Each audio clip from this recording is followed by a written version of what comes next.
Hello magical hands, welcome to another tutorial. If it's your first time here, hi, my name is Jessica, and if you're a returning subscriber, thank you for coming back. Today's tutorial we are going to be making a Zara cap, an auto Zara cap. And also, if you end up liking the video, don't forget to give us a thumbs up, don't forget to subscribe, and don't forget to share, because this helps you to recommend our videos as well. So without any further ado, let's get into this video proper.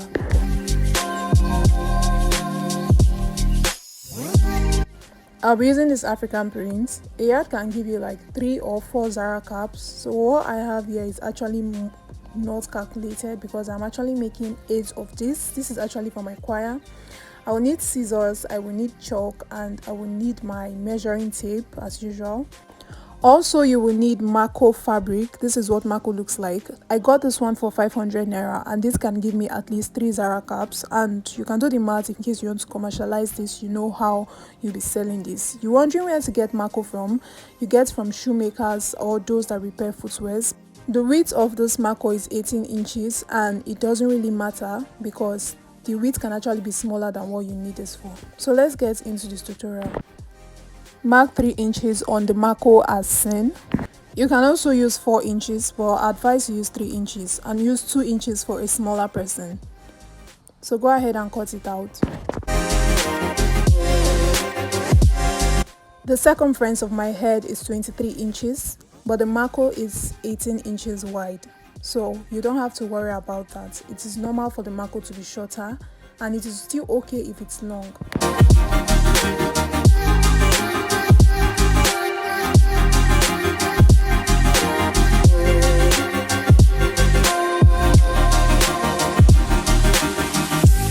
Mark your head circumference on the fabric. Also add 1 inch for seam allowance.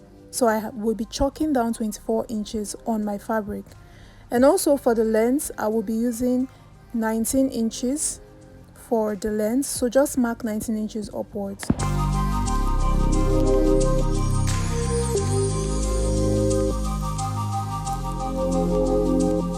And this will be the piece of fabric we'll be left to work with. Fold your Mako into 2, so this way we can be able to get the midpoint of the Mako. Once you've gotten that, use your chalk to define the midpoint line very well. Now for the fabric, you fold your fabric into 2 as well, and just give it a good press so that the folded lines can be very visible. Just give it a good press.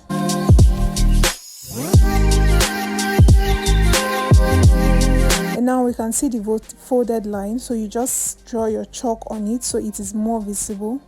Place the Mako on the wrong face of the fabric. Make sure that the midpoints are aligned. So you're going to fold it up as seen. Leave half an inch underneath it and fold it upwards. Now you will sew your top stitch very close to the Mako as indicated. You can start sewing from the midpoint line, so that way you have more control of it.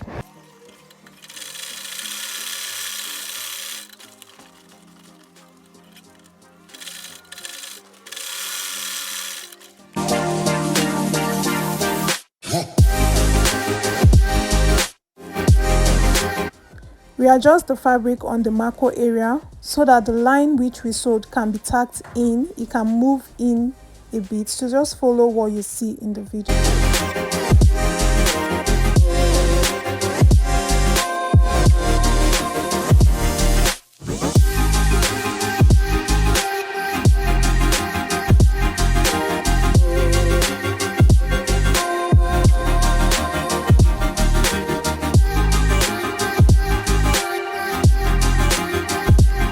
Now I am satisfied with how much I have pulled it in. So now we're going to flip the fabric to the right face just as seen, and you can see that there is a bit of space at that area on the right face, not on the wrong face. So what we are going to do is, if your fabric is turned like this, please make sure to flip it back like this, just as you can see it displayed in the video. So now we are going to fold its right face facing the right face just as seen.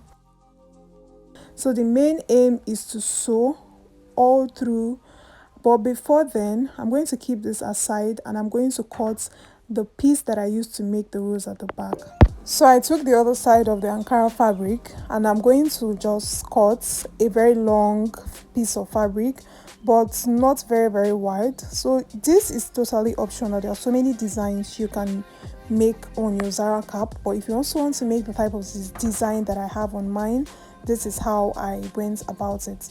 So this is a strap that I cut. It is actually very long, so I'm just going to fold in as seen. You don't really need to fold everything, just fold this top side the same way I'm folding it in so that I can lock in the rough edges and then final clap. So now that we are done folding this in, I'm just going to bring back the cap piece.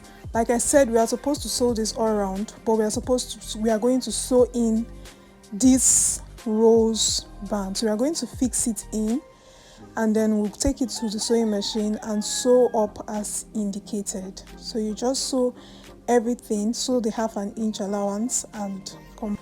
After sewing, you're going to flip everything to the right face, including the marco side. Make sure to fold it into the right face, and this is what you're supposed to have. Your cap is supposed to look like this.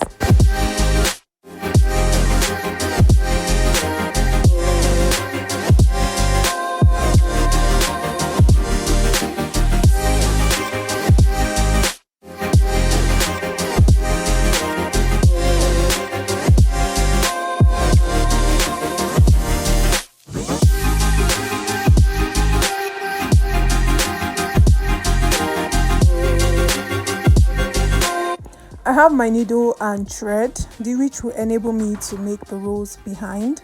And I also brought in my dummy as well. If you don't have a dummy, feel free to place this cap on your knee.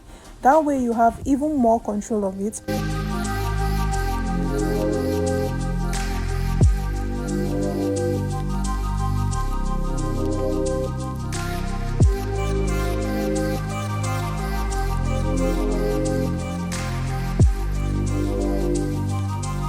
For the extension, we are going to start twisting it, and while you're twisting it, you are going to turn it round. You twist it to the right side, you're going to start putting it on each other round as seen, and you're going to need your needle and thread to be able to secure it in place so it doesn't pull off later on. So just take your time to actually sew this properly to the main cap, to the main Zara cap. So just take your time. This was the whole process. This was everything I did, guys. And there are also other styles that you can do to your Zara cap. You can actually roll this and place it round the whole Zara cap in front and bring it to the back, which is another style.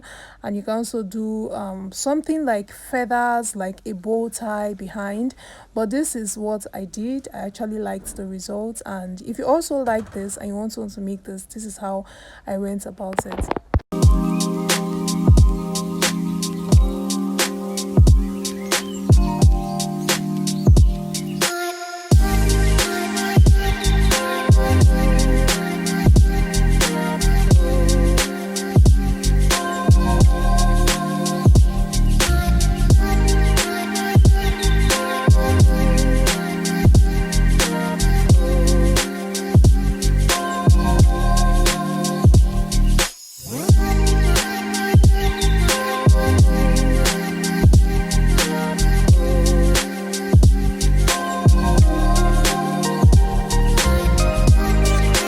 After I've sewn the rose-like pin at the back, I'm going to now flip everything back to the wrong face again. So this particular step could have been done earlier, but I almost forgot. Good thing I did not forget, so we're just going to get over to it. So what we're going to do is to do a running stitch. You know what a running stitch is like? Just pass your needle all through the space, that seam, downwards. And when you are done with the running stitch, you just pull your needle so that the thread can pull through, just exactly the way you see me doing this in the video. So that way, by the time you wear your cap, there will be no sharp or four corner look at the top. Everything would like roll over to the back. And also it is important to have that space up there just in case you make your hair so it doesn't just look like that, so you can see what I'm talking about now that I've flipped it to the right face. So guys, we've come to the end of this tutorial. This is the result. I made a smaller one for a smaller person, and you can see the big one as well. I hope you learned something new in this video. If you did, make sure to give us a thumbs up. Most times the likes does not match with the views, and it's not encouraging at all, because when you like the video, that's when we're encouraged that you're actually learning something from our videos. So that being said, see you guys in my next tutorial. Bye.